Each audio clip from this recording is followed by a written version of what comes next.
Well, I'm not sure how this day is going to play out. It's raining now, and it's supposed to rain all day.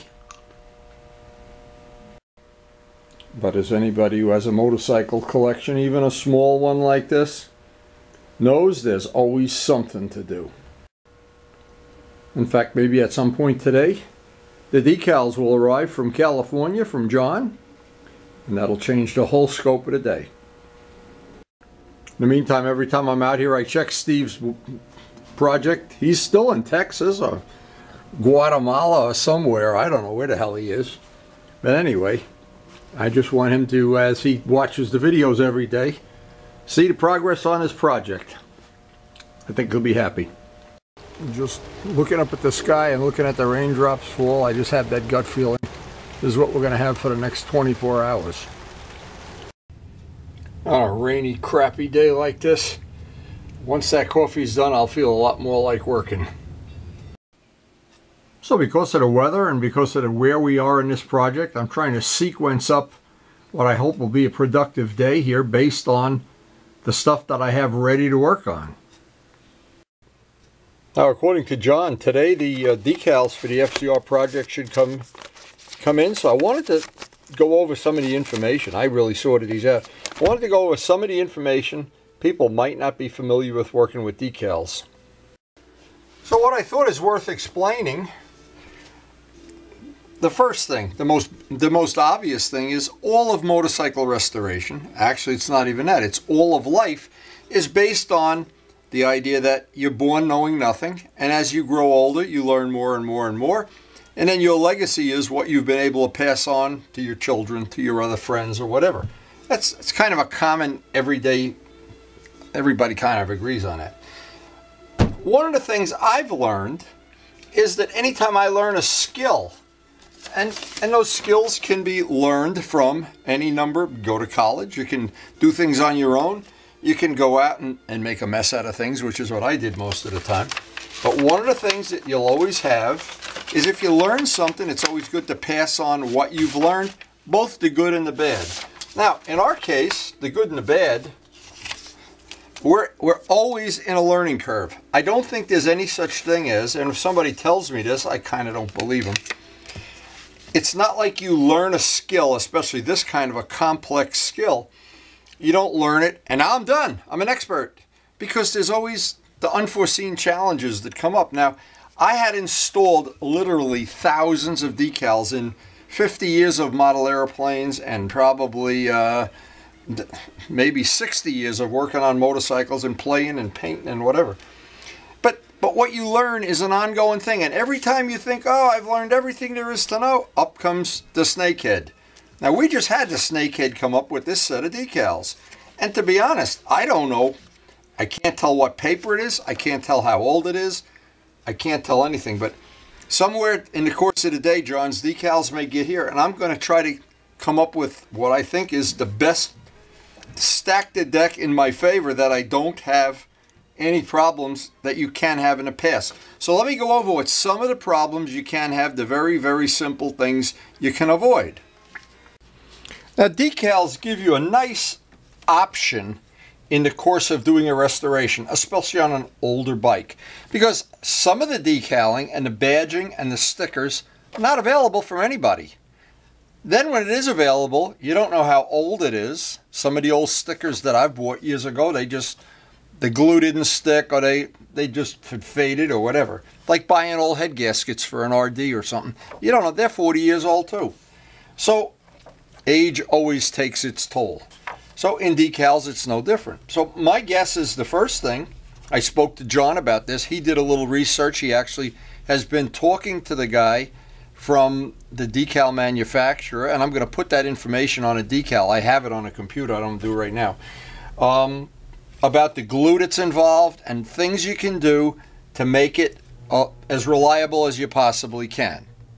So when you have the option of doing decals, you usually, and maybe there's other choices, but what I've been, and John and I have worked on this, and Steve and Joe Roselli too, the decal paper that you run through your printer comes white or clear. So this, you don't have all the choices in the world. If I were wanting to use this Ninja White, what would happen is I would have to trace with a razor blade around each letter, or else I get the white around that corner. Now, obviously, that's a lot of work. So one of the ways you can get around that, we've done in the past, and here's just an example of decay and the hollow lettering, and I think Joe did these with the Agostini thing. We made him a helmet one time. But some of the things is you've got to lay out your computer file knowing that you're going to either do it on white paper and trim it, or on clear paper, and then you can leave a 1/16 of an inch, 1/64 of an inch around the edge. So you've created it, and now I don't know the technology because I don't do it. John Pothier does it, and so does Joe Roselli and Steve, and probably people that are familiar with laser printers and color printers and everything. But what you've created the file for that sticker that you can't buy somewhere. So now you have it. You've bought a piece of decal paper. You've printed it on here. You're happy with the layout. Now the next step on this is going to be you need to clear coat this with. You can use clear lacquer. I've used clear Brodak dope. You can use the material. In my case, it's the easiest. I'll wait till I'm going to spray something clear, and you need a light coat. You don't need to have a thick, wet coat. The reason is you just need to seal it that when you go to put the final paint on, it doesn't bleed under the edge.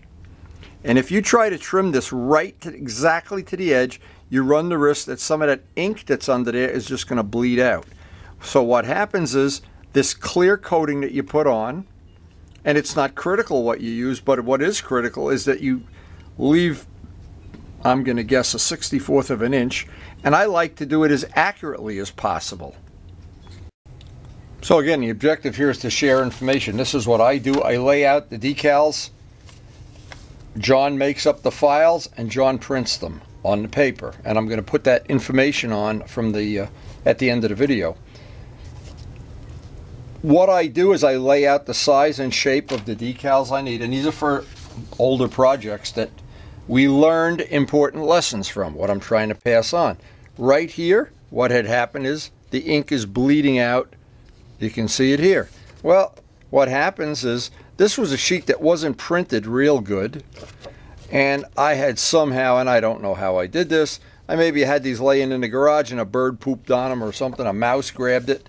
But I want to show this for one reason. You'll notice it no matter what you do, and it's just a matter of physics.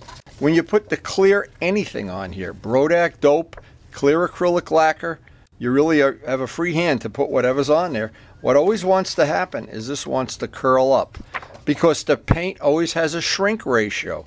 It'll never ever go that way because paint doesn't expand. Paint shrinks. It's just a fact of life, no matter what you use.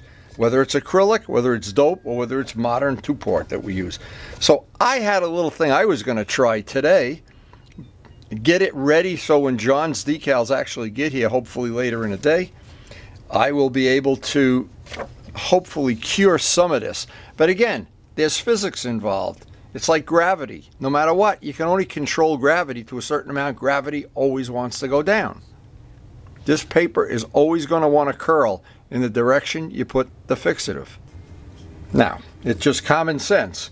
Since decal paper itself is expensive, and you don't want to print, you don't want to take a whole sheet, print this blank, and put in the middle of this a Kawasaki logo and have this all just wasted paper. So what John always does is he lays it out as efficiently as possible, but you always have to leave an edge. You can't realistically print right up to the very edge. Don't ask me why there's physics involved, and I'm not a person who knows that kind of stuff. But anyway, you can, some paper that we found, you can look at the back, it'll say inkjet clear. And again, this is the kind of thing that when you experiment for some long amount of time, you kind of find little things that work, that don't work. Now, I just wanted to show this. See how that paper is curled? And we've left it in a flat envelope. It's always been in a flat envelope. I don't know what you can do to make that not curl, but I do have a little trick I'm going to try later on in this video. I wanted to show this because sometimes you just don't have a choice. As an example, this R is not available anywhere on the internet in a sticker. So you got to create it yourself. Now, a lot of times the way, if you want this to be really bright, you have two choices. you can lay one clear decal, because this is translucent paint. You can put one right on top of the other one if you're real careful lining it up. I've done that and still not been happy that it's translucent enough. It's too translucent. So what I did then is carefully backmask it and airbrush it in red or orange, whatever color it is on the bike. I'll have to look. But anyway, those are other little tricks you can do. There's always little tricks you can do with decals. And it adds a dimension to your restoration, or to your model plane, or to your model railroad, or to whatever project it is that you can use these for. It's a common technology. Thanks to modern printers and laser printers and maybe a couple of videos on YouTube, you can become an expert without too much effort. And you always have the choice, if you can find these stickers and find them that they're not 20 years old and the glue is all dried out. These are vinyl stickers. The only problem when I lay these down and I do all the peeling off, they're a lot thicker. I have to put many more coats of clear on top and sand it. And if I break through just on an edge and try to, how do you touch this up? Good luck. So what I'm saying is, these are usable. But I find the decals, if I could take this, if I wanted this sticker, and by the way, on some of the printers, there's certain colors you can and cannot print. I don't remember if it's gold and silver you can't print, or white or black or whatever. It doesn't really matter, because as you lay out your project, the final nuclear option on all this is you can take your file to a sign shop and have him print it with one of the very expensive printers. But we don't have any use right now for these, but I'll save these. They may have some, these Luciano donated to the cause, and I could use them for, I'm not sure for what, but they are vinyl, and you do have to put a lot of clear on top of them. And that's one of the advantages of decals. You need 1 or 2 coats of clear and they're buried. So another little tip, razor blades. And we just learned this, I guess, in the last month or so. I don't know, since Steve has been working on this. I wanted to show this. When you want to cut something with a nice, you need a real nice straight edge with a clean edge. Preferably that you can look through so you can see how much you're leaving on. Let me just do a test one here, because I want to show something that's a good trick.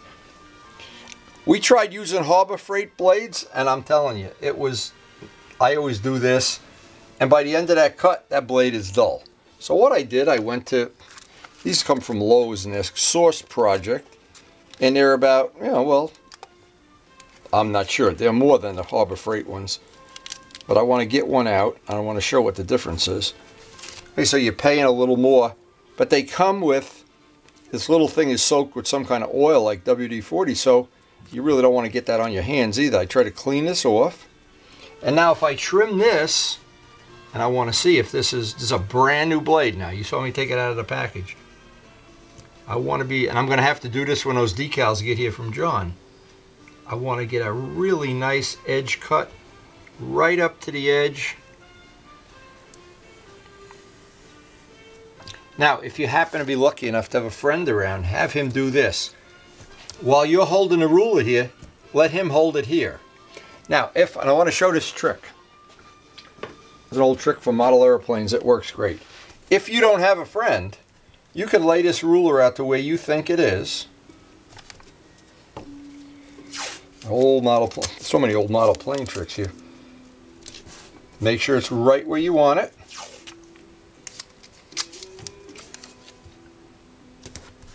I can just feel that this Lowe's blade is about 10 times sharper than a Harbor Freight blade. And maybe, God forbid, it'll hold an edge. So now that ruler is not going to move. I'll still hold it with my hand, but I can get a razor edge that I can't get. In fact, when I get to the end, I can just cut right through the tape. It won't even matter. And now up here, once I get rid of that edge that I just cut is as crisp and even. I don't think you can get it a lot better than that. I'm not sure you can see it because, again, our macro lens is limited, but I've got the border exactly. And I don't have a rough edge, and I've left just enough that the clear I'm going to put on here is not going to go down and melt the ink. I'm not using this, obviously, but just to pass that information on. Brand new razors from Lowe's seem to work great. Now, Midgley used to be able to get us surgical blades when we were modeling that were twice as sharp as that. But a lot of times you'd cut yourself, you wouldn't even feel you were cut until you see the blood dripping on the table.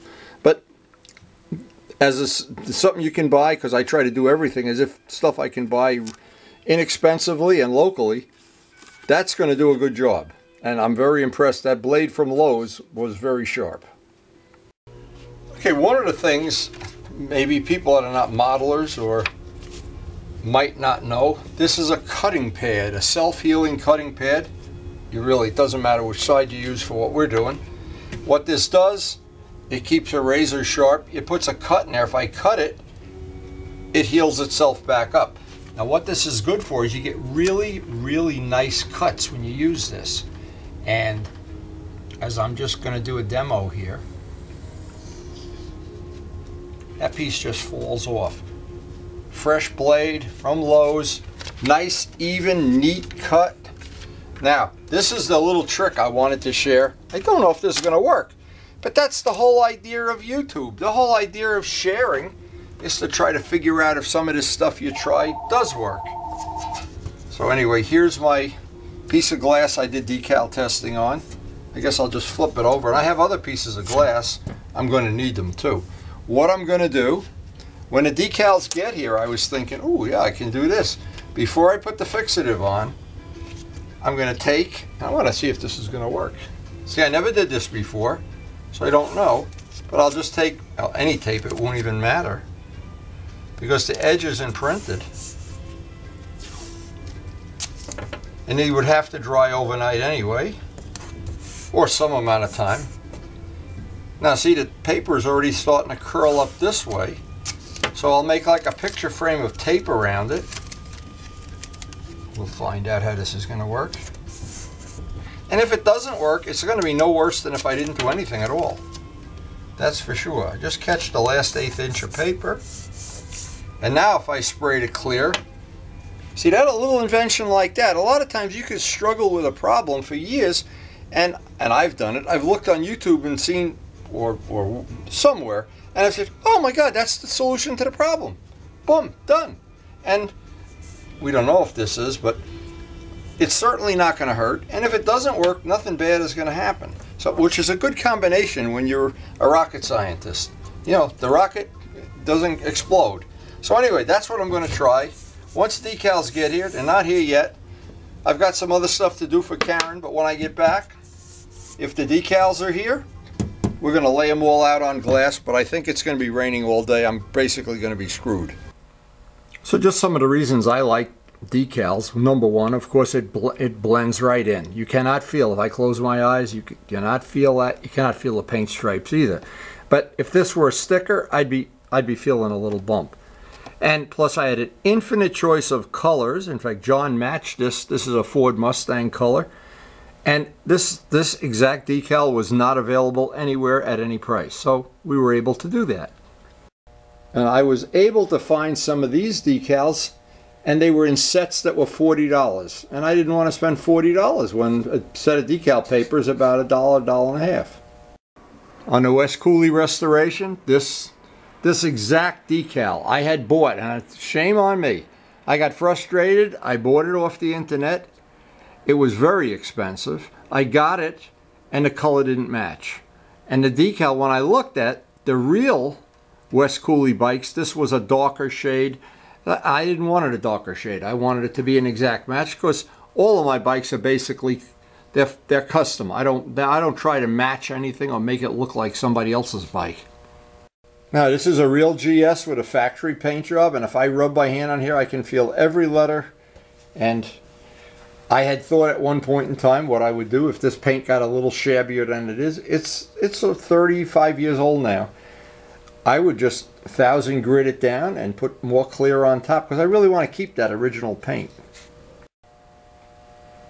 Now John did all of these decals, and you cannot feel a single one. You can't feel a stripe. You can't feel anything. And anytime anybody new is looking at this bike, it's one of the first things they notice. They rub their hand over that and they go, wow.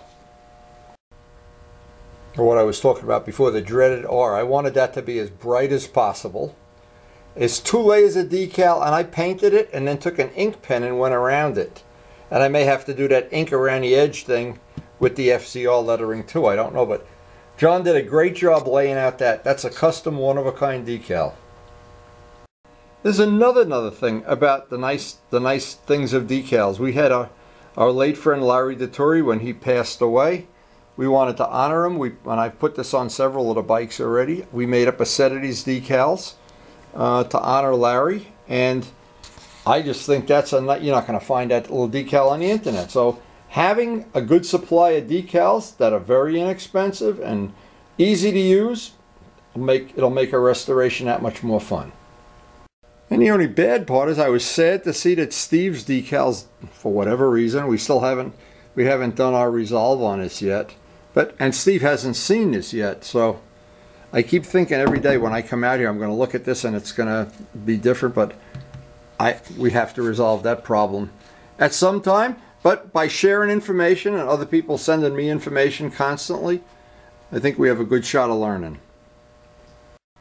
And I think when you can do things in-house with the equipment you have available at a very inexpensive, reasonable price, and you can get information to get you out of trouble if you do have a problem, what I think happens, you just enjoy it more. And a hobby like restoring old motorcycles, if you don't enjoy sharing information, I'm not sure what part of it you're enjoying. When guys that have these old bikes get together, it's all about the stories and all about the things they invented along the way, and that's what makes this a great hobby. Well, it still hasn't stopped raining. The mailman is due here shortly. Good thing we're not going to try to paint today. All right, the mailman arrives with the decals, and what I want to see is I found some more pieces of glass that I can use if I need a couple more. Don't know if that's going to work, but since I haven't seen these yet. But like everything John does, it's always really good quality. Alright, you've got these all taped up. I guess you don't want them to escape.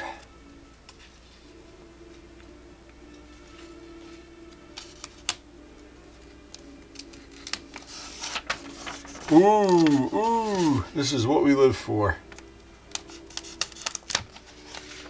Oh yeah. Now see, what John did is he put the thinnest line possible. When we were working together on each other's computer, that dual program, I saw how he did this. I couldn't do it, of course, but he did. Wow.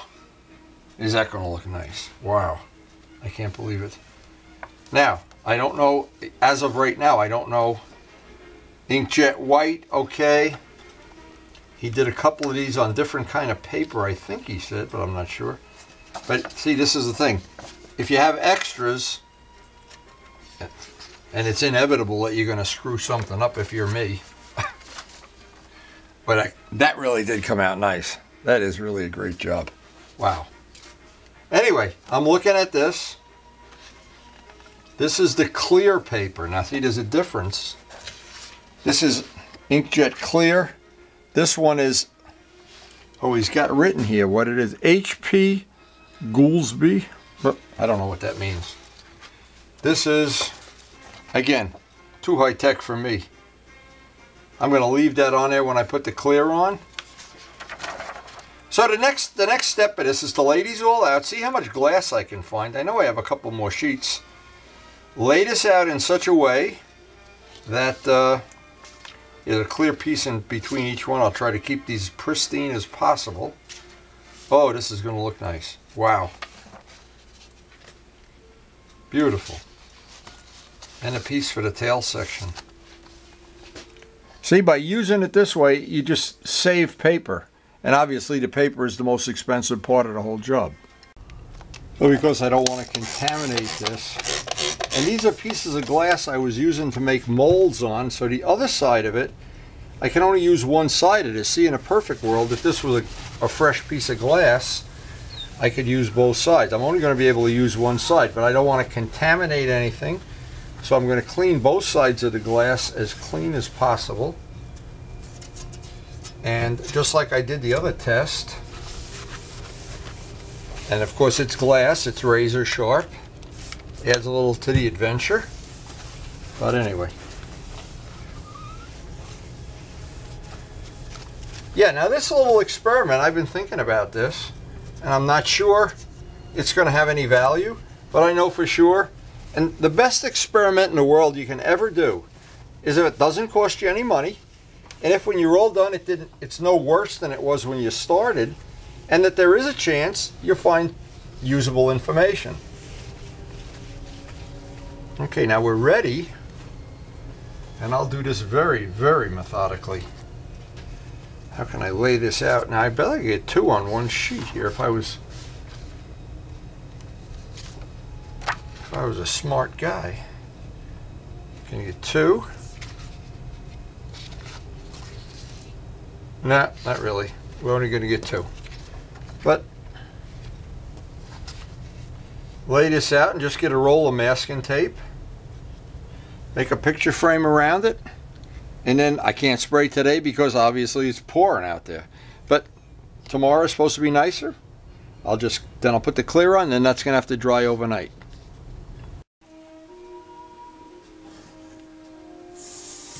Now I don't have enough glass to do all of the decals in one shot. I'm going to have to do this in shifts. But what I'll do is I'll lay out all the decals, one set of decals, and then when I peel these off, I'll have the glass to use a second time. So that's just ordinary blue tape. And again, we're going to find out if this works. I'm trying not to even touch this. Keep this perfectly clean. So the way this played out, Karen graciously loaned her glass to me. So I had enough sheets of glass to do this all in one shot. But obviously because of the rain, that's not happening. But I'm very curious if this is going to be an idea worth doing, worth not doing. Either way, I don't think we're going to lose anything.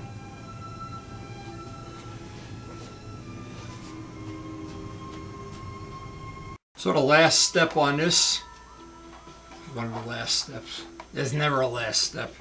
One of the last steps is going to be the decaling. We're trying to pass on all the information as well as the painting information, as well as whatever it is we can pass on, that's for sure. But the last thing in the video, I'm going to try to put up the information about where to buy the paper that John has been using and where he's had the best results so far. So I hope you enjoyed the video. If you use that paper, just give me a holler that it worked out great.